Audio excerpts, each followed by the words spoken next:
ज्यादा पूजा पाठ करने वाले लोग हमेशा परेशान क्यों रहते हैं? मैंने देखा भी है। इसके पीछे क्या कारण है? बहुत ही अच्छा। इसको मैं एक कहानी के माध्यम से जवाब देना चाहूंगा। किसी नगर में एक निर्धन व्यक्ति रहता था। वह हमेशा दुखी रहता था और हमेशा उसे इस बात की शिकायत रहती थी, ईश्वर की इतना पूजा करने के बाद भी उसे कुछ न मिला। जब भी वह पूजा करता था, भगवान के समक्ष अपनी विनती करता था और कहता था, हे प्रभु, मेरी पूजा में कहां कमी रह गई जो आप मुझे इतने कष्ट दे रहे हैं? कौन सा ऐसा मैंने पाप कर दिया है जो उसके बदले में आप मुझे इतने दुहक दे रहे हैं? क्या मेरा पूरा जीवन इसी प्रकार दुहक में बीतेगा रोजाना?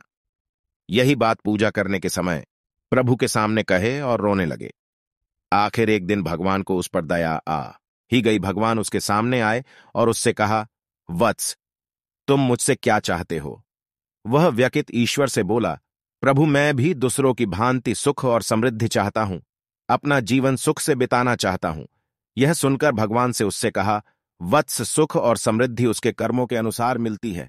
तुम्हें लगता है तुम्हारा पड़ोसी तुमसे ज्यादा सुखी है, तो मैं तुमको 2 थैले देता हूं। एक थैले में तुम्हारे पड़ोसी की बुराई भरी हुई है और दूसरे थैले में तुम्हारे दोष भरे हुए हैं। जो थैला पड़ोसी का है उसे पीठ पर लाद लेना और कभी खोलकर न देखना। जो तुम्हारा थैला है उसे खोलकर देखते रहना। इससे तुम्हें अपने दोष और कमियों को सुधारने का मौका मिलेगा और अपने थैले को सामने की ओर लटका लो।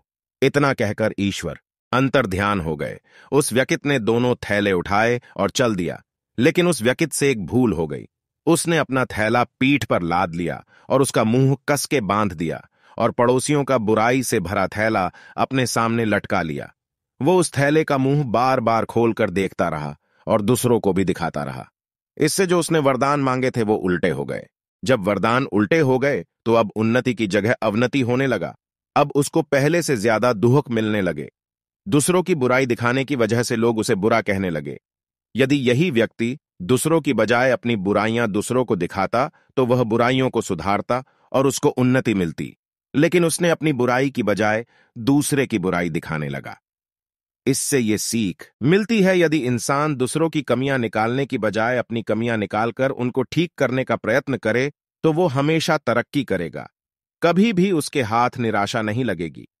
मैंने काफी लोगों को देखा है, ईश्वर की पूजा सुबह करेंगे, शाम को किसी जीव जंतु को पकाकर खाएंगे, फिर सुबह भगवान के सामने बोलेंगे, मैं बहुत दुखी हूं।